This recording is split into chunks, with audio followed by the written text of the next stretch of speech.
Hello everybody, I am Keaton and this is Kinetic Catholic Ministries back with another video. I hope that you all are having an absolutely wonderful Tuesday so far. I know that I am here on this absolutely lovely day. We're trying out a couple different things in college, as you guys know, some different videos, some different takes. And so here I have some special guests on here. Thank you guys for coming.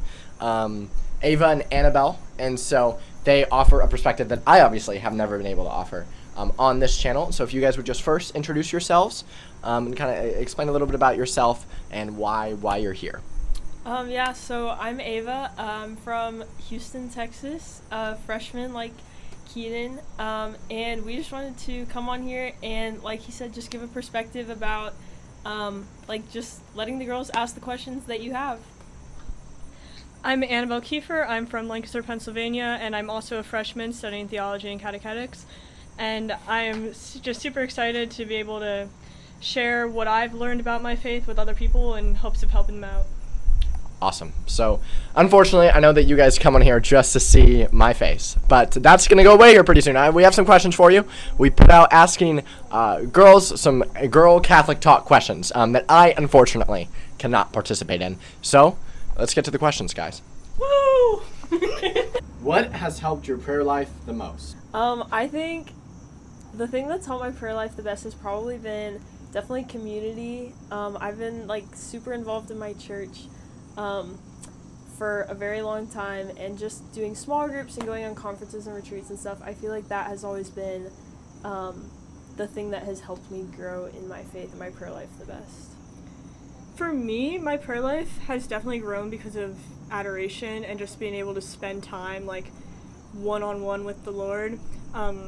Obviously, like, I can pray outside of adoration, but when I have like the Blessed Sacrament right in front of me, I just feel like that more intimate connection, and it's like really good, and it just helps me realize the closeness and the love that the Lord has for us and how that corresponds to his relationship with us in conversational prayer. What are your guys' views on modesty? I think modesty definitely can differ, like the definition of modesty can differ for other people, because for some people it's like, oh, wearing ankle-length skirts all the time, and then for other people it's like, don't wear crop tops.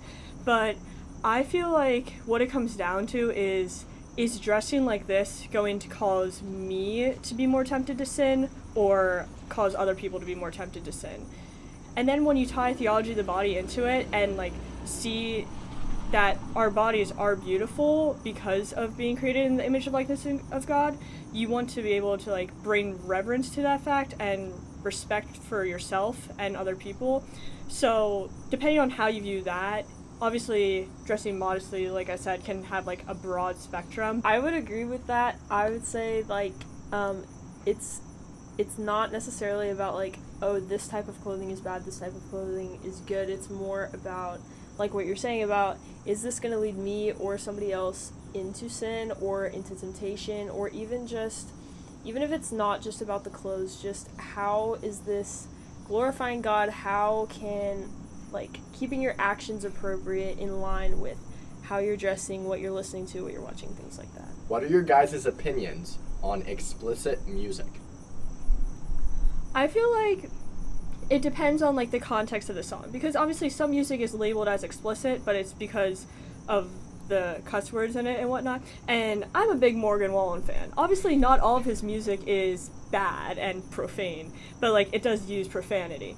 So I feel like as long as the overall like content and like intention of the song isn't morally wrong, it's okay to like have a few like swear words in there, even if it means you have to like skip over singing them, you know? Yeah, I think a big part of it, like for me at least, is just like kind of what you're surrounding yourself with. So like I personally am not gonna listen to like a lot of explicit music just because I don't want those words like getting like the song getting stuck in my head and like me having those words going throughout my head and stuff.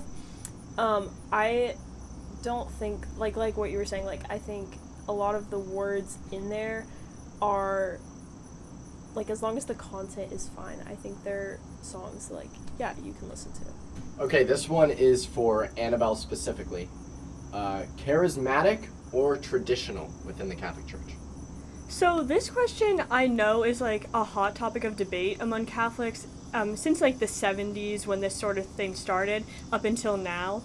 I feel like you can have both, but there's a time and a place for everything.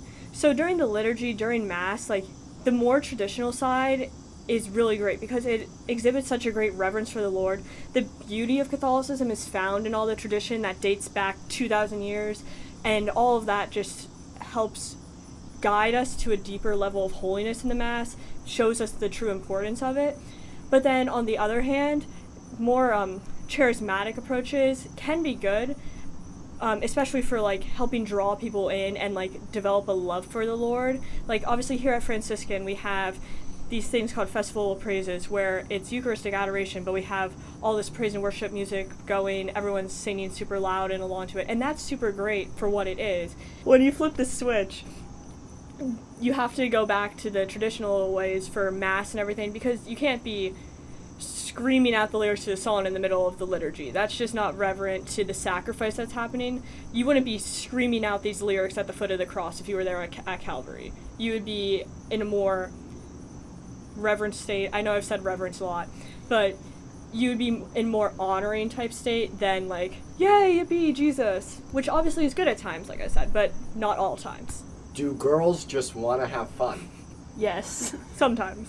Favorite woman saint and why? I think mine would have to be Saint Lucy. She was my saint from baptism. She's my confirmation saint. My birthday is her feast day. I just really like her story and the just truly like amount of like pure faith that she had in the midst of like persecution and temptations and things like that it's a really incredible story, and it's very close to my heart because I've grown up with her story. I feel like I can't choose just one, but for the sake of this, I will say Saint Faustina, especially because I'm rereading her diary right now, and every time I read it, you just find something new. I feel like something really cool about her story is like, yes, she had like this great call to holiness. She had all these deep, intimate conversations with Christ, all these private revelations that he showed her. She saw visions of purgatory, all this stuff. But amidst all of this, her other sisters in the convent didn't believe her. They were ridiculing her. They were calling her a liar. They were saying she was just doing this for attention. But through all of that, she continued to have this trust in the Lord that helped her through all the discrimination she was facing, even from her superiors. And she just stayed true to her call to holiness. How has the Blessed Mother shaped your faith life? I think, honestly, really recently too, I, with this whole transition of moving to college and obviously not been around my actual mom, I think it's been so much easier for me to just kind of relax and just like be present and to lessen anxiety and stuff is just through my relationship with Mary and just like kind of talking to her and just she's my little like mom here, and it's so nice, and it's just given me a lot of peace. For me, I feel like Mary's presence in my faith life has helped from like the beginning of like, and by beginning I mean when I first started getting really into it. The main reason for that is my high school had this girls group that met once a week called Fiat. So obviously named after Mary's fiat, her yes to the Lord. So meditating upon that, it was like helping me find what I needed to say yes to, what my own fiat could be about. Through Mary's example of her willingness to just give up her own self and any other plan she had for her life for the sake of bringing Christ into the world, I've learned that I too can do the same by bringing the gospel to others, helping share Christ's love with all of them just by saying yes to what God's will is for me. And then also, like what Ava was saying, having just a great devotion to her as our mother, as Mama Mary, because quite personally, I don't go to my own mom when I'm struggling. I don't like to cry in front of my mom, but like if I'm like praying and I like am crying, I just like can imagine Mama Mary just like holding me close and being there with me through that. Advice to girl Catholic high schoolers on staying in the faith. Find good friends. that has been my biggest thing throughout all of high school, was I would not be where I am right now without the amazing Catholic friendships that I have with other young women, and just being able to talk to them and lean on them, even if you're not talking like specifically about your faith, just having those good genuine, like, deep relationships that you make with these people that believe the exact same thing as you has been so important. I will definitely agree with what Ava said about having those friendships is so important, because even from my own experience of being in a Catholic high school, it still is very hard. Even when you're supposed to be surrounded by all these other, like, Catholics and you're all supposed to be believing the same thing, it still is hard. People will still, like, come at you for your faith. They'll argue with you about it. They genuinely might not like you because of it. These are all things I experienced. You still need to stay firm with it and just trust that what you're doing is right. Have confidence in your own faith. And like Ava said, lean on your friends, ask them to help you, pray for you, ask for advice. Having those good friends is very important when you're surrounded by so many people who don't agree with you. So it was great to have Ava and Annabelle on here for that, like, Catholic girl talk Q&A stuff that obviously I cannot answer. Obviously we're changing, like, trying a lot of new different things with Kinetic, bringing on a lot of different people. Maybe there's someone who came on who you really want to see again. Leave it in the comments below. Maybe there's a new idea that you have. We're having a lot of different things coming in here for Kinetic, trying out a lot of different videos. I'm super excited. I'm not, like, going away from apologetics, right? I absolutely love giving apologetics, but I think it's good. Like, it's been the me show, my face, right? And I think it's good to bring other people in, get different perspectives on Catholicism, on Catholic topics, especially from Catholic college students, right? I mean, there aren't those just roaming everywhere, and so being here at Franciscan, it's a really cool place, cool opportunity to have that. So any topic suggestions, anything that you have, please leave it down in the comments down below. Now it's time for the hysterically long outro, but I can't help it, guys. I just have to. And so if you have, again, any topics, saint suggestions, leave it in the comments down below. And then also if you have any prayer intentions, right? I ask that you pray for Ava, Annabelle, myself, and all of us here at Franciscan University, and all my new classmates to get more adjusted to the school year, right, as we get further and further into the fall. And then if you have any prayer intentions, please leave them in the comments below. Please check out the website, kineticcatholicministries.com. There's so many awesome things you can do on there. All of our videos are up there. Very own KC shop is up there. So many awesome things you can do. And then I'm not just a YouTuber, right? I'm also a Catholic speaker, so I'm not, like, just stopping that because of college.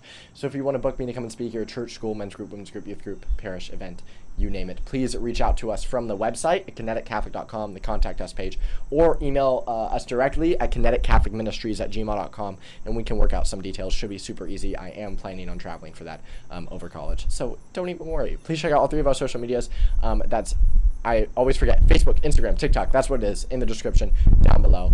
And then once again, thank you guys for watching. I really appreciate the continued support. This was Keaton of Kinetic Catholic Ministries, bringing on Ava and Annabelle for Catholic Girl Talk. I'll see you all next week, and hi, Brielle.